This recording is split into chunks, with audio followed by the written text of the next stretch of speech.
Doctor Who Season 7, Episodes 5 to 11, titled Doctor Who and the Silurians. Now, this story is a 7-parter. It's a 7-episode story, and the thing is about it is every time I see 6, 7, 8, 9, 10 parts, in case it's the war games or something on those lines.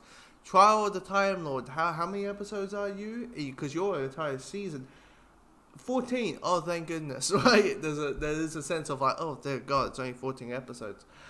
But every time that I see a big episode counter, I'm always worried about stories getting drawn out, or like it should either be 4 or 5 or 3 episodes. You could easily done this, and this to make it a better story, a better viewing experience. And sadly, Doctor Who and the Silurians is that. Now, not much. I personally would make it 6 episodes or 5 episodes at least, because what they were building with these Silurians, because naturally the Silurians are a big Doctor Who villain, maybe like a B-lister villain, you know what I mean? Like, they're not a Cyberman, they're not a Dalek or a Master, but they're like Satarans, or they're like Sea Devils. Now Sea Devils are more like probably D-list villains, right? But Ultrons are probably C-list villains as well. Anyway, and we got them in the last story. Anyway, but we got these Silurians, who did show up during the Matt Smith years and a episode of the Peter Capaldi years, so the Steve Moffat era. And so I'm like, okay, let's see what's the OG versions. What were they like? Outside of clearly that is a fish head mask stuck onto, but it's onto someone and it's painted green.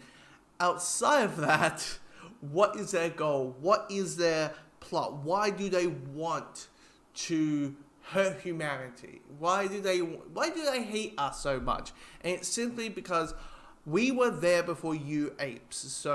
And we are sick and tired of sticking under the ground, and we want to go up. And to do that, all you motherfuckers need to die. And that's their plot, right? And it starts with a attack underground with some cave divers and unit cave divers to be exact, and all that. And it's equal to power outage, and the Doctor's trying to figure out why are these power outages happening. And of course you got the evil business guy who's like, I need answers, I'm losing chips here, I need answers. And the Doctor's like, be patient, my sir, be patient. But, as I said, the good chunk of this story, I dug. I really did. I like the mystery of them. Like, naturally, I know what a Silurian is, I know what their deal is. But, back in 1970, these were brand new villains. These are brand new creatures. So, this kind of point of view, there's a sense of, not horror, but, seeing their point of view through their, I assume, eye, and while they're walking or about to attack someone or something. I was like, oh, this is really neat. And this kind of mystery of who they are and what they want and what they even look like. Like, it's like nearly half of the story. It's like, the end of part 3 is when, that's the cliffhanger of what they look like. One thing I did really enjoy, and I feel like this is better than all the previous Doctor stuff, is John Pertwee's performance. John Pertwee's performance as the Doctor in the story. And I mean, literally, it feels like all the next Doctors, so like 4 all the way to 14, even though 14 is a double up, but let's say 13 for argument's sake, right? Is all based on his Doctor. All those traits, all those moments, all the things that we love from the Doctor in general comes from Pertwee. Of, when something happens, he doesn't bowls out of anger. He disappointed. Definitely with the end. Like, the ending of him knowing that UNIT murdered the Silurians after they were like not going to be a threat whatsoever. That's something that you would see something in the Christmas Invasion. You would see some, when Harriet Jones and the 10th Doctor's like wagging his finger at Harriet Jones about, blowing up the Sycorax ship.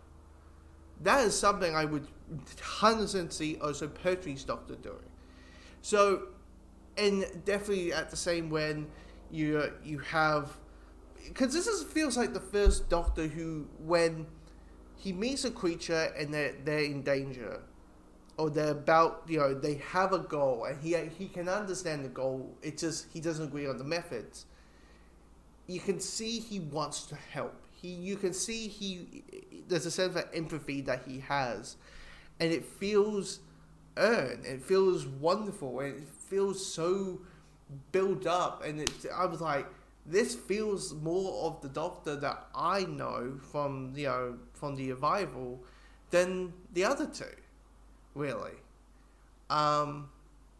And it's one of those weird things. And, it'll be interesting when Tom Baker comes along and I go and say there's more traits of the Revival Doctors, or same with Pete Davidson or Colin Baker or Vessel McCoy, and hell, Ian Paul again with the one movie. I could see all these traits that we all are linked to with the Doctor, but I was like, Pertwee's performance so far out of the three is the best Doctor. It's safe to say that. Now the stuff I didn't like, as I said, I did feel that the story dragged too long. They added this kind of like, I get it, it's a evasion story, which I was like, I just saw a evasion story of the Ultrons, of rubber dolls trying to evade Earth. Like, I was like, I just saw it, and I'm like, please don't tell me like when we're up to the Ambassadors of Death, there's gonna be another invasion story. Like, I hope for the love of God it's that. I hope it's not, because that's gonna be really redundant. Because I'm like, this is like the fourth story, and oh my God, it's all bloody invasions. I'm worried that it might lean towards that a lot as well. But as I said, there's this part 6 and 7 has this evasion story. Again, you want to make the final part huge. You want to make the final part massive and make it worthy of a finale episode of that story. But it felt dragged on, really. The whole they have a virus onto it was kind of also funny, that they addicted, that there were going to be people out there who are like, vaccine? No, I am not going to get a vaccine. How dare you? How dare you address such a horrible things? Oh, that guy? He must have got that illness way before. How dare you address a vaccine? No, Malcolm. Shoot with your vaccine talk. Shoot, piss off. Yeah. I did laugh at it. Like, oh my God, who knew? Doctor Who addicted to vaccines, anti-vaxxers. But anyway, now talking about Liz, all I will say is this. Finally, we have a companion who is different from all the other fucking ones. It just took 6 seasons to do it. Because as I've been saying, that, Susan could easily be Barbara. Barbara could easily be Vicky. Vicky could easily be Dodo, who could easily be Polly, who could easily be Victoria, who could easily be Zoe, and you wouldn't know the difference, because they're all the bloody same, and all they do is go, Doctor, what's this? That's all they do. And I'm like, for her, She's a scientist. She's independent enough. She's actually a fucking character. Oh my god, this is good. Hey, dude, Josh, who's your favorite companion right now? Liz! Liz is the best companion because she's a bloody character. She has death. As much you can have death in the 1970s, television-wise. It was